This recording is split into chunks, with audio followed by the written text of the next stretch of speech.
I'm also getting married on September 10th, starting 1 p.m. Oh wait, that's the same day as your wedding, sis! My younger sister teased, her eyes narrowed in a mocking grin. Same day, even the same time. It couldn't possibly be a coincidence. Aren't you just having a small family-only ceremony, sis? You don't even have 100 people coming? Aw, that's so pitiful. We're inviting everyone, not just family, but friends and coworkers too. For a grand celebration. Do whatever you want. I swallowed the retort and instead chose different words. My name is Sarah. I'm 30 years old, a full-time worker. I met Thomas, who is 3 years older, through a friend's introduction, and we registered our marriage just recently, after 2 years of dating. Thomas works in the food industry and is a sincere and kind-hearted man. We plan to have our wedding ceremony next month, with most of the preparations already done. While many of our friends chose to hold lavish ceremonies, we decided on a small, family-only affair. The reason? I didn't want my parents and sister mingling with my friends and colleagues. Ever since we were friends, my parents had always favored my sister Melanie over me. Melanie, 3 years younger and undeniably prettier even from my objective perspective, was the apple of their eyes. With her large eyes, long eyelashes, small face, and fair skin, she was scouted by several talent agencies and even worked as a teen model during her school days. My parents doted on Melanie, often comparing her to me. Sarah, you have such a plain face. It's depressing looking at you. Sarah, you lack any charm. Melanie is as cute as an angel, unlike you. Was a common refrain. They would buy new clothes and toys for Melanie, providing her for every whim, but I was not allowed to learn any hobbies. Melanie was indulged with piano, ballet, swimming lessons, and more, but she was fickle and quickly lost interest. Despite this, our parents never admonished her. Even when Melanie failed tests due to her carefree lifestyle, they cheered her on, while scolding me harshly if I scored just average. I would often think to myself, I wish you hadn't given birth to me either. Every time they said I should have never been born. I was not allowed to retort as my parents badmouthed me and pampered Melanie. Naturally, Melanie grew up spoiled and acting like a queen. She remained beautiful, but her character was horrible. We don't look alike at all, sis. Your plain face is so pathetic. She'd mock, constantly belittling me. I didn't want to introduce my parents and sister to Thomas or his family, but my in-laws were aware of the complex relationship and didn't insist. However, my parents demanded a meeting, and reluctantly we arranged for a joint family dinner. The day arrived amid my anxiety. My family, my parents and Melanie, and Thomas's parents attended the dinner. Worried about any blunder my family might commit, I could barely taste the delicious food. Despite the gathering being for my wedding, my parents showed no interest in Thomas. Even when we talked about how we met or our future life, they dismissed it with a mere, In contrast, they praised Melanie excessively when introducing her.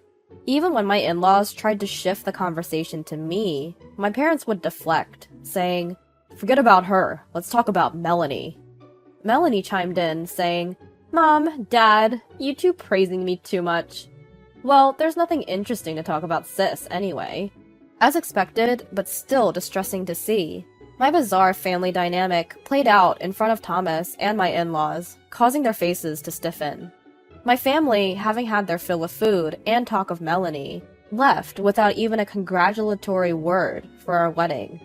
I was stunned that they hadn't even congratulated me on my wedding, when Thomas gently put his arm around me. "I heard some of it, but I never thought they would be this terrible. You've had it tough, Sarah." My in-laws then expressed their heartfelt gratitude. "Sarah, we know you've been through a lot. We're so happy that you're a part of our family now. Please feel free to lean on us like real parents from now on." Their words warmed my heart. I thanked them and finally voiced something that had been on my mind for a while. I'm thinking about having a small, intimate wedding because my parents and sister are, well, as you've seen, unpredictable.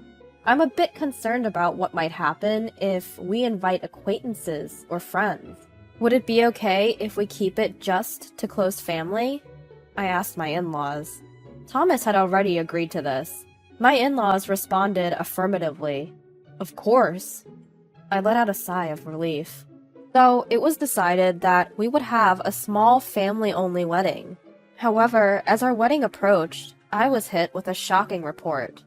Unexpectedly, I received a call from my parents.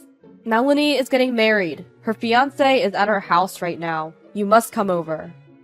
On arrival, I saw my parents, Melanie, and her fiancé. The man's face was familiar. Nice to see you, Sarah. I was surprised to find out you are Melanie's sister, he said. I'm surprised too, I replied. His name was Ethan Matthews. He worked for one of my company's business partners. When Melanie mentioned your name, I assumed you must be a different Sarah. I never thought you two could be sisters. You don't look alike at all. He sneered. This man had always looked down on me at work. Apparently, it was because I didn't have a college degree. My parents told me, you should work, not go to college. Unable to attend college, I joined the current company right after high school. Matthews, it seems, graduated from a prestigious university, and he tends to judge people based on their education. The idea of becoming family with such a man was daunting. I wanted to leave the room as quickly as possible. Congratulations on your wedding. I'll be taking my leave now, I said. But then Melanie stunned me with an unexpected statement. We've decided to have our wedding on the same day, at the same venue as you guys, she blurted out. Ethan joined in. Our wedding is going to be grand compared to yours, he said, smirking. I was too shocked to respond to their outrageous proposal. Our wedding venue was a large place capable of hosting several weddings on the same day. Despite my initial preference for a smaller venue due to the intimate guest list, Thomas and my in-laws insisted on this grand venue, since it was our big day. Indeed, if Melanie and Ethan were planning a grand ceremony with lots of guests, this would be the ideal venue. However, deliberately scheduling their wedding at the same time and day could only be seen as an act of spite. Melanie and Ethan laughed derisively. Look at her! She's frozen in shock! Are you okay? They mocked. I tried to remain calm and retorted. What do you mean by that? What about our parents and relatives? Which wedding are they supposed to attend? Melanie was unfazed. Don't worry. Dad, Mom, and all our relatives are attending mine and Ethan's wedding, she replied, looking triumphant. Our parents even started calling our relatives right then and there, requesting them to attend Melanie's ceremony. The relatives, whom I had met several times, always favored Melanie. They either didn't want to stir up trouble, or perhaps they thought I was a liar. Even when I explained that it was Melanie who had announced her wedding date after ours, they didn't believe me and labeled me as immature for trying to have the ceremony on the same day as my sisters. Looking at my smiling parents, Melanie, and Ethan, I let out a sigh and left the house, saying, ugh, okay, then fine. No one even came to see me out. I could hear their vulgar laughter echoing as I closed the door. Back home, I apologized to Thomas and my in-laws about not being able to invite anyone from my side to our intimate wedding, despite being the one to suggest it in the first place. However, they didn't mind, and even suggested that with fewer guests, we could have a more lavish ceremony. I was truly grateful. Then came the wedding day. As the relatives were walking through the lobby to attend Melanie's reception, I crossed paths with them. Sarah is such a nasty woman. Compared to Melanie, Sarah is so plain, they whispered, and passed by. I brushed off their comments and determined to make the day the best wedding ever. Our ceremony was going great. Thomas's talented relatives entertained us with various performances, creating a truly happy atmosphere. Suddenly, amidst the celebration, we heard a voice shouting, "What is this?" Melanie, Ethan, my parents, and Ethan's parents all stormed into our wedding. Melanie, what's going on? I asked her out of the blue. She burst out, "Everyone from Ethan's office is absent today. You must have done something." In reality, the reception hall for Melanie and Ethan's wedding was devoid of attendees from Ethan's workplace, leaving many empty seats. This caused my parents to angrily confront Ethan's parents with, "What a disgrace this is." Ethan's parents were furious, having been berated for something they knew nothing about, which set a bad mood. Melanie, in a panic, falsely told Ethan's parents that she and I had arranged our weddings to overlap on purpose, as we were not on good terms. Thus, she stormed into my wedding ceremony, suspecting I must have done something. My wedding was a disaster, and yet Sarah's wedding is full of happiness. It's infuriating, Melanie spat out. Melanie, calm down. I tried to reason with her. However, Melanie attempted to ruin the ceremony by shouting, "Attention, everyone! My sister Sarah is the worst person in the world. She has bullied me since I was a child." I tried to stop her. "Melanie, stop this!" But her tirade didn't halt. "I'm much more beautiful in a wedding dress than she is. She's always been envious of my beauty, and she's just a gloomy, depressing woman." Melanie continued with her baseless accusations. Ethan joined in, agreeing with her. "Exactly! Sarah is a high school graduate and totally useless." He went on. "That's why you shouldn't hire high school graduates. I, on the other hand, graduated from a top-notch university and I'm super talented. I'm even buddies with the CEO, so promotion is a certainty." He still went on telling how he is great. However, when Ethan noticed my father-in-law seated at the groom's family table, his face turned pale. He had been boasting about himself and disparaging me, but now he was shaking in fear. "Why is the CEO here?" he mumbled in shock. "Matthews, I'm disappointed in you," my father-in-law said with anger in his voice. Why is the CEO here?"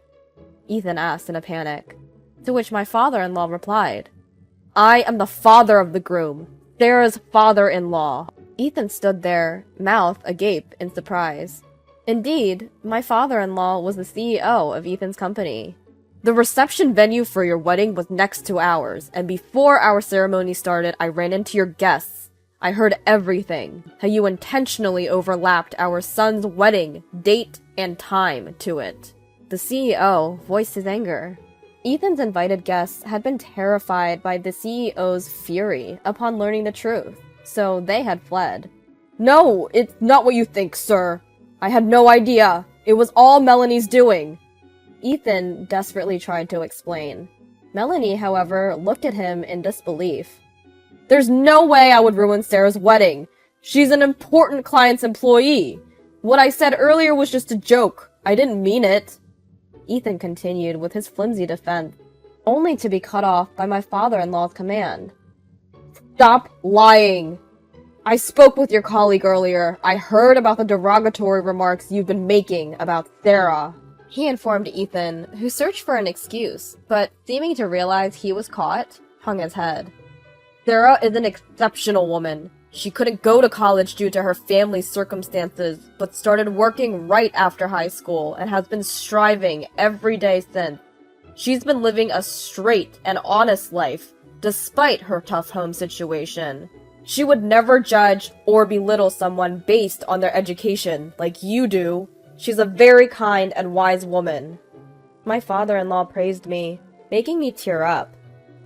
Sir, I deeply apologize for..." Ethan started to say, only for my father-in-law to cut him off. "You're apologizing to the wrong person. Apologize to Sarah, and don't you dare interfere with my son and his wife again. Understood?" Yes, sir." Ethan was shaking like a leaf. Turning to me, he tearfully apologized. I'm really sorry." "As I've had enough, please, just leave," I said. Melanie erupted. "What is this turn of events? Why is this happening?" Ethan yelled at Melanie. "Shut up! I regret ever marrying you." "What did you just say?"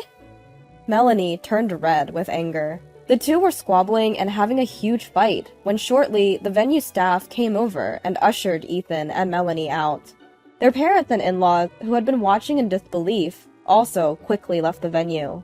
We, who were left behind, blew away the stunned atmosphere and resumed the joyous reception, which turned out to be quite a blast. I thanked my father-in-law, saying, "Father, I was truly happy about what you said earlier. Thank you." My father-in-law smiled warmly and said, I apologize for my subordinate's behavior. And again, thank you, Sarah, for bearing my son. Please, let me know if you're ever in trouble."